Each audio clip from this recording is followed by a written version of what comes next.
Llegó la hora de conectarte con hackers, profesionales, emprendedores, innovadores, líderes, agentes de cambio. Y ahora su moderador, Javier Hernández Acosta.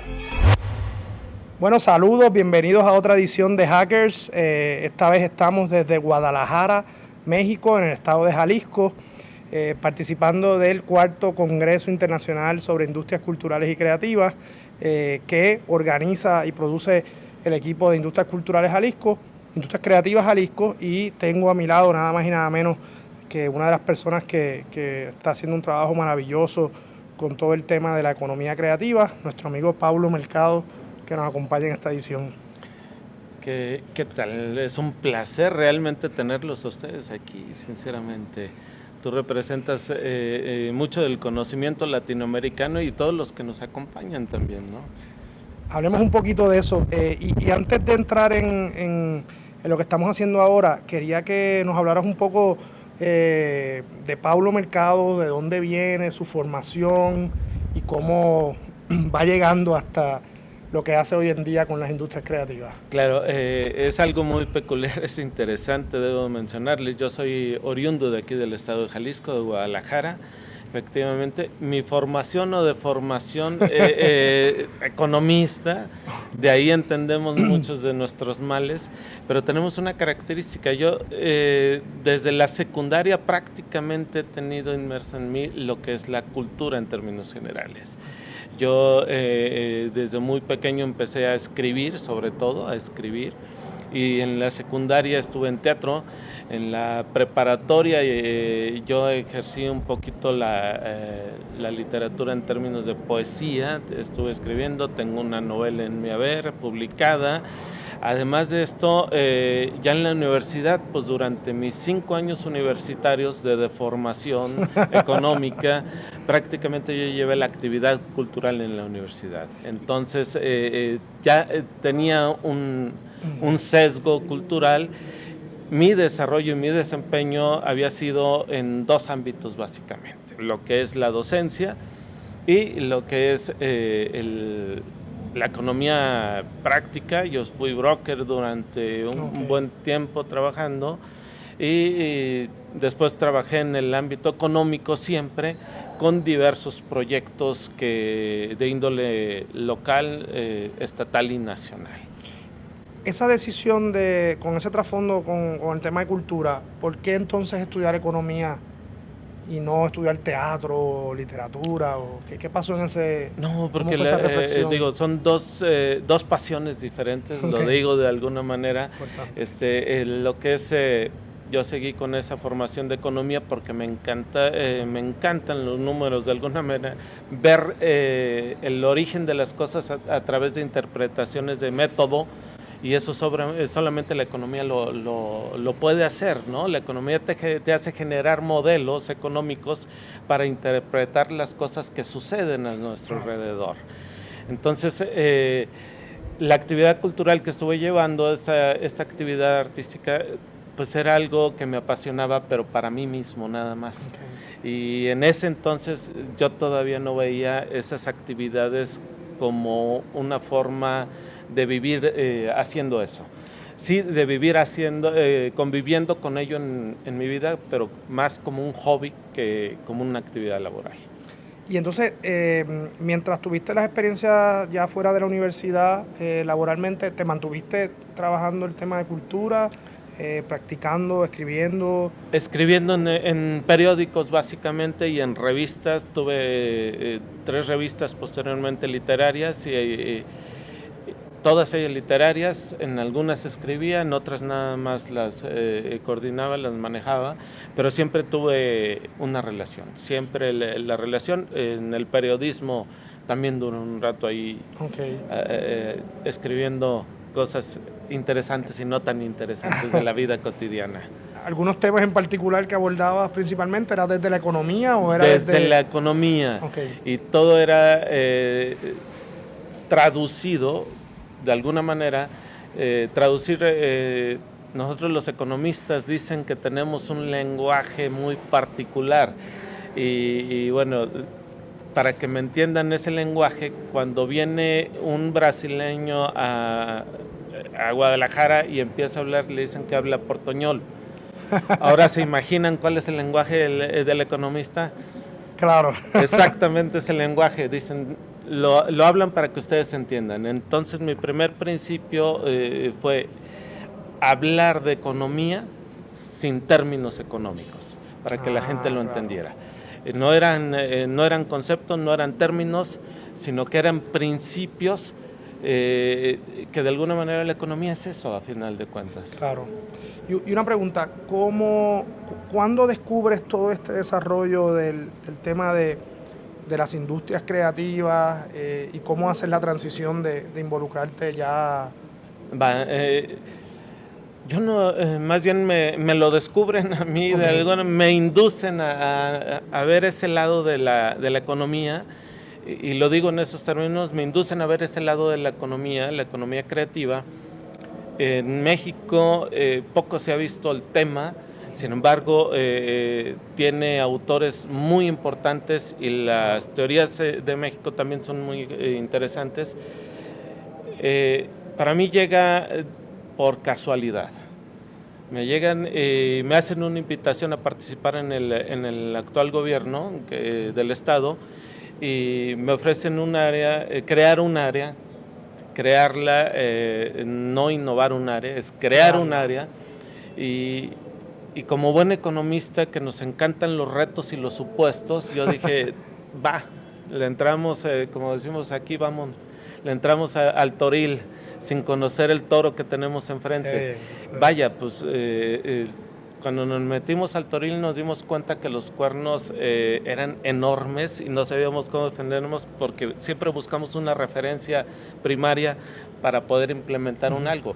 Y esa referencia primaria no la encontré ni en el estado de Jalisco ni a nivel nacional. No había un área en el país para poderme referenciar, entonces tuve que traspasar las fronteras, y ahí encuentro que existe Colombia, que existe Chile, que existe Brasil, Argentina, y que ya tenían dentro de la estructura de gobierno trabajando con esa temática por muchos años, nos llevaban de ventaja. Claro.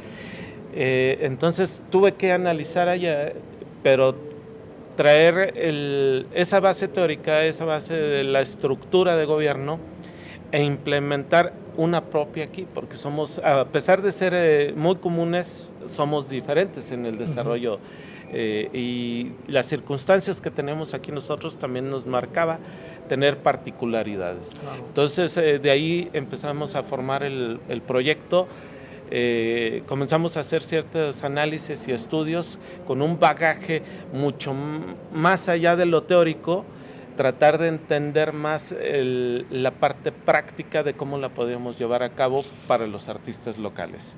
Vamos a hacer una breve pausa y cuando regresemos hablamos un poco de ese proceso. En breve regresamos con Hackers, emprendimiento, innovación, marcando la diferencia. Regresamos a Hackers, profesionales del emprendimiento y la innovación. Bueno, ya de regreso a esta segunda sección de Hackers con Pablo Mercado, y es interesante porque no todo el tiempo tenemos la oportunidad de conversar con alguien que tuvo la oportunidad de emprender en proyectos de apoyo al sector de emprendimiento e industrias creativas. ¿Cuál fue, para que nos hables de cómo empezaste a actuar, cuál fue la encomienda? O sea, que había un objetivo definido de aumentar impacto, de sensibilizar, ¿cómo fue esa encomienda de crearla? Sí, igualmente nosotros mencionaba que tenemos poco realmente. Ernesto Piedras, un investigador economista mexicano, apenas cumpliendo 12 años de su publicación de Cuánto vale la cultura en México. Yo imaginaríamos que después de ese libro pues iban a brotar dentro de las áreas de gobierno, de investigación, mucho más gente. Pues no, fueron muy pocos, pero es un buen libro y es un buen inicio. Cuando llego me dicen, vamos implementando algo, y cuando dicen vamos a implementar algo no significa que no estuviésemos actuando o teniendo acciones específicas en apoyo. Existían acciones independientes, aisladas, y se trataba de conformarlas acorde a un objetivo común, ¿no? Cuando llegamos nosotros, nuestro principal objetivo que desarrollamos fue, en primera instancia, desarrollar un sector económico que ya estaba determinado como tal. Claro. Ya es un sector económico, ya no es un gremio artístico, ya no es una comunidad de artistas, sino que es un sector económico. Y son dos cosas totalmente diferentes que van unidas, ciertamente hoy en día, pero son dos cosas diferentes, ¿no? Entonces habría que pensar en términos económicos, pero habilitarlo en términos artísticos, toda esa política, ¿cómo la implementamos? Lo primero que ocurre, y nos dicen, vamos haciendo un programa de apoyo para fortalecer este sector. Un programa de apoyo, y lo digo de alguna manera muy práctica, y lo escuchamos en diferentes lados, no lo digo yo. Cuando estamos en términos económicos, generamos una cadena de valor, y esta cadena de valor en las industrias culturales y creativas tienen una característica que las diferencia de otras, para iniciar, que el primer eslabón es la creatividad, la creación. En las otras no existe. La creatividad del ser humano ya es el primer eslabón, es la materia prima con la que vamos a iniciar cualquier trabajo. Y es la que tiene valor, y es la más desvalorizada hasta ese entonces. Wow, entonces, sí, al no tener ese valor ahí, y los artistas y los que están ahí, pues no tienen la idea, ni dimensionan en términos económicos, de cuánto vale lo que hacen, o cómo valorar lo que hacen.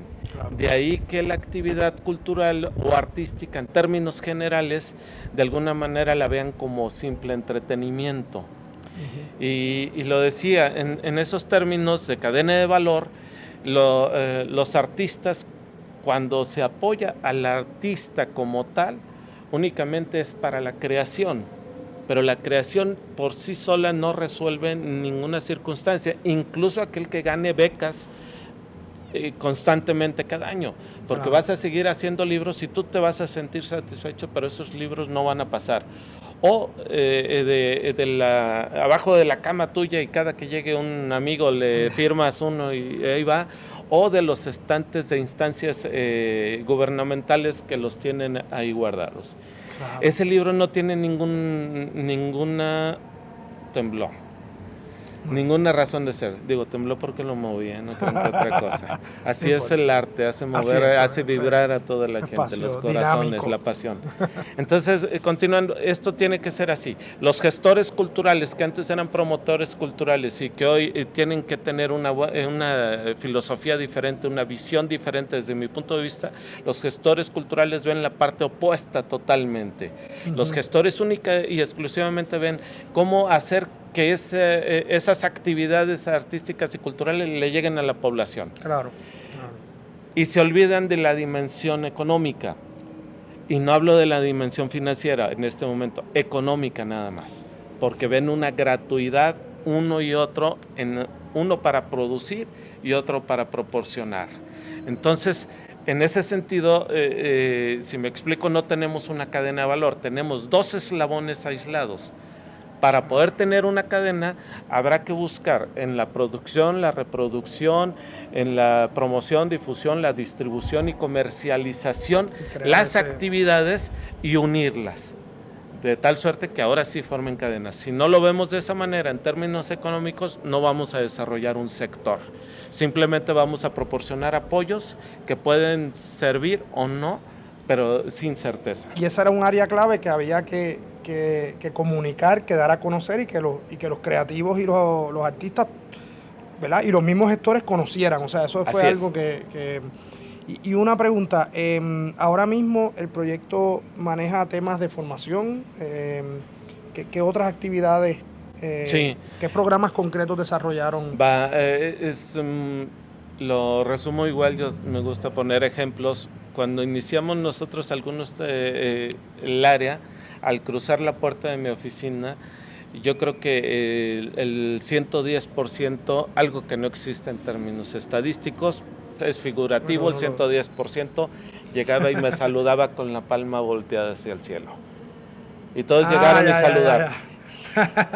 En otros, ¿qué tienes para mí? ¿Qué me vas a dar? ¿Cuáles son los programas de apoyo? Girarles 45 grados a la izquierda para que saluden normal como cualquier otra persona ha sido una tarea ardua, que implica sensibilización en primera instancia y convencimiento de una valorización, yo no digo revalorización, una valorización económica de la actividad que realizan. Entonces ahí fue nuestra tarea. Nos solicitan en una primera instancia que implementemos un programa de apoyo económico para ellos. Comenzamos, hicimos un análisis, ni siquiera un estudio, un simple análisis, y nos dimos cuenta que no era eso lo que necesitábamos. Los artistas no necesitaban dinero, al menos no en esta primera etapa. Necesitaban formación económica. Porque aparte de esto, no nos enseñan a hacer empresa en las escuelas. Claro. Al menos no conozco una empresa que se dedique realmente a generar empresa. Y los latinoamericanos en general, no solamente los mexicanos, no tenemos la característica de emprendedores. La hemos venido desarrollando últimamente. O sea, el gen no lo tenemos todavía desarrollado. Nos enseñan a trabajar y a trabajar bien y a ser buenos empleados, pero no a ser buenos empleadores. Es una dimensión diferente. Cuando me dicen genera un programa, decimos no, necesitamos enseñarles primero cómo manejar ese recurso económico. Caso contrario, va a suceder lo que sucede en muchos lugares. Damos un recurso económico, un apoyo que les ayuda muchísimo en el momento, pero que no resuelve una situación de fondo. Y al siguiente año va a suceder lo mismo porque ya no tienen nada. Y pongo aquí el ejemplo de cómo comenzamos a trabajar.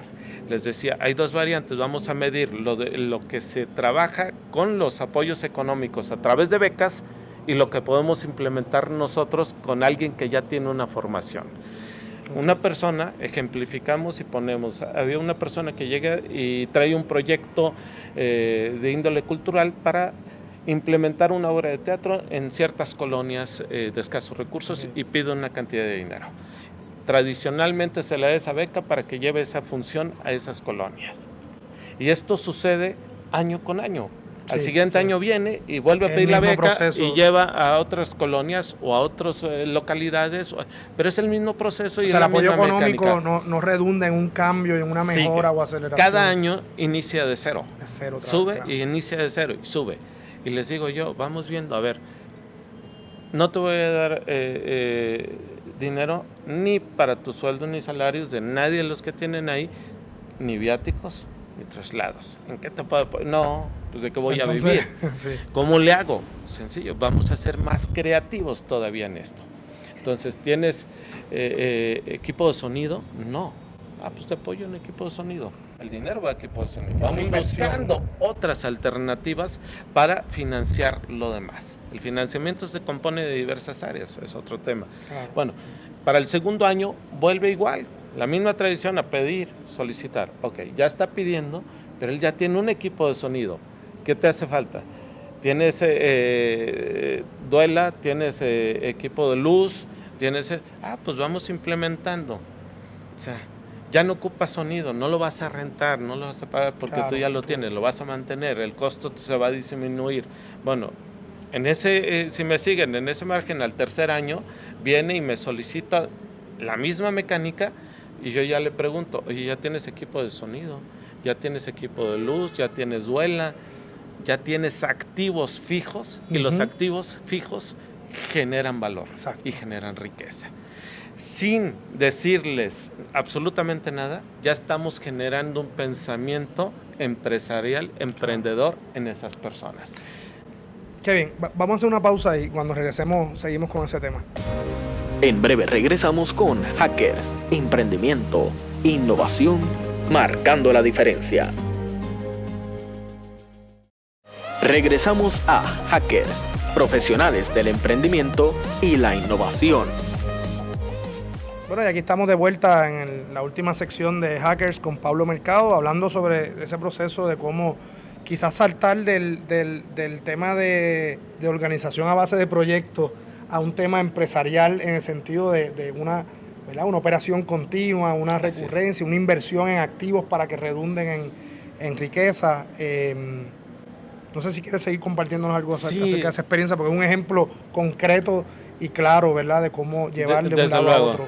Un proyecto cultural tiene un sentido y lo podemos hacer un proyecto cultural, un proyecto artístico.